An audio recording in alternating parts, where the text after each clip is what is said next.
Clown in a Cornfield, 1991. In the town of Kettle Springs, Missouri, a group of teenagers are having a party near a cornfield by the Bay Pen syrup factory. Two teens, Jessica and Tyler, go into the cornfield to hook up. Tyler briefly loses Jessica before coming across a jack-in-the-box. Jessica reemerges with a huge knife slash on her back. She collapses dead, and Tyler soon finds himself face to face with a clown called Friendo. The clown takes a pitchfork and impales Tyler, swinging him up above his head. In the present day, teenager Quinn Maybrook moves to Kettle Springs with her father, Dr. Glenn.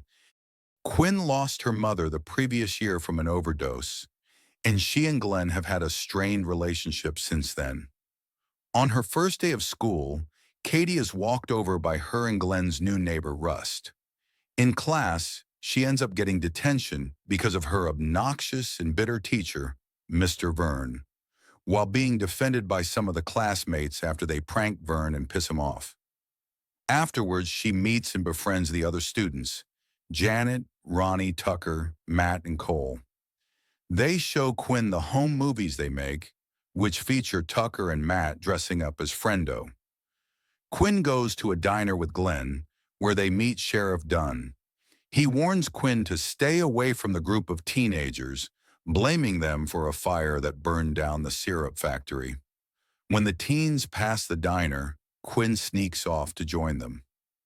Quinn is frightened when Tucker and Matt act out a Friendo horror scene, with them making it look like Matt's guts are spilling out.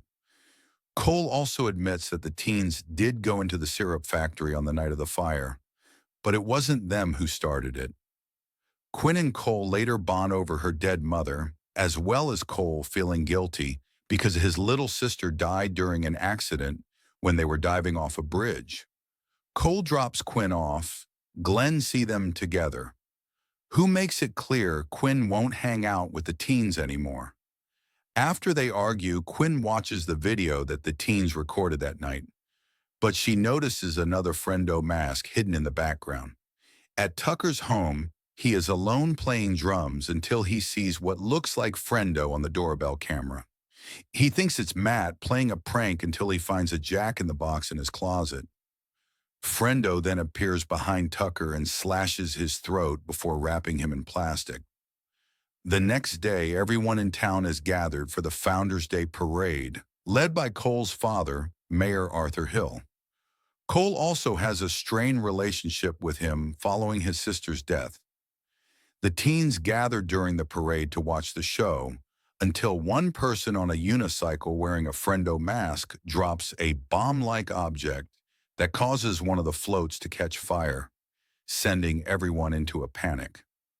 Dunn quickly accuses the teens of starting the fire, so Quinn, Janet, Cole, Ronnie, and Matt are all arrested. They later get bailed out and Quinn is grounded by Glenn.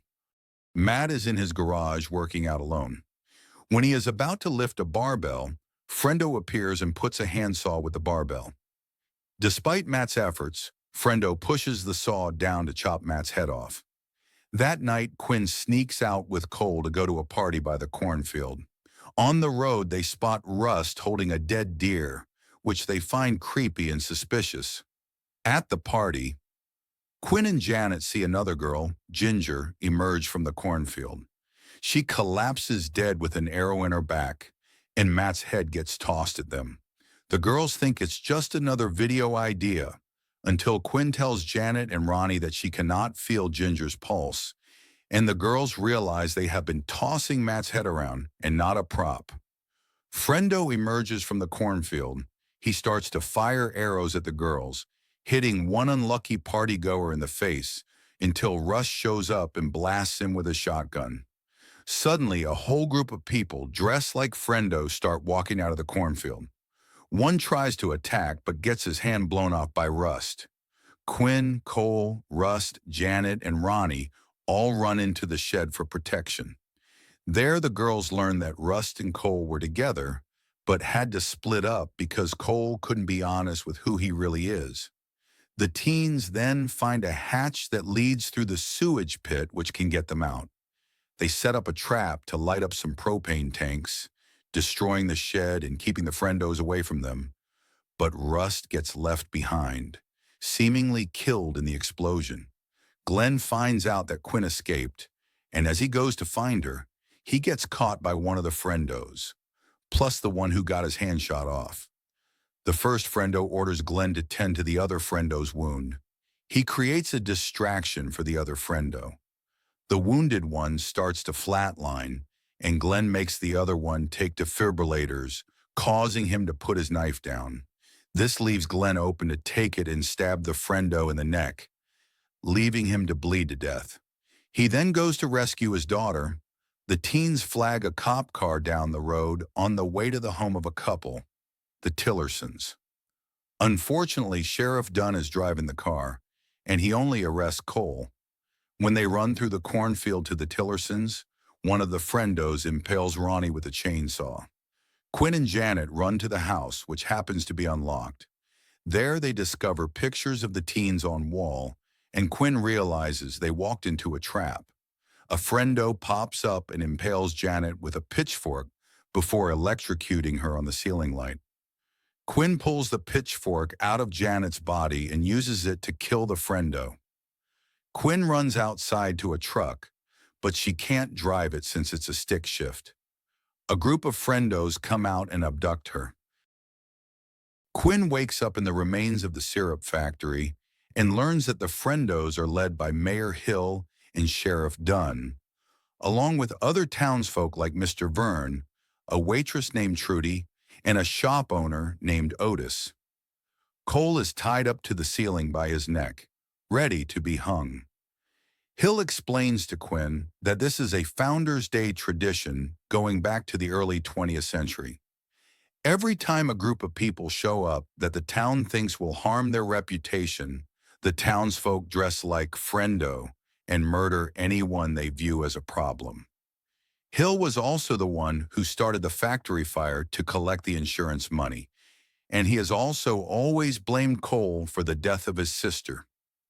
Before the villains can execute Quinn and Cole, Glenn bursts through the factory in his car. In the commotion, Otis gets his head crushed by a cinder block while Trudy gets impaled with a pipe. Dunn goes after Quinn while Hill tries to finish off his own son. Quinn hides and manages to trick Dunn, grabbing his cattle prod and sticking it down his throat to electrocute him from within. Hill drives Glenn's car away to escape, leaving Cole dangling by the neck. Glenn holds him up until Russ shows up alive to shoot the rope and free Cole. Quinn joins them to leave, but once again is faced by a stick shift car when Mr. Vern is the last friendo left alive. Glenn guides Quinn through it, and she hits the gas to plow into Mr. Vern. Sometime later, Quinn is getting ready to leave for college, while Glenn is now running for mayor of Kettle Springs. Rust and Cole, now a couple, show up to give Quinn a baton as a gift. She bids the three men farewell before driving off. On the road, Quinn discovers another Jack-in-the-Box in the car. She simply tosses it out the window and keeps going.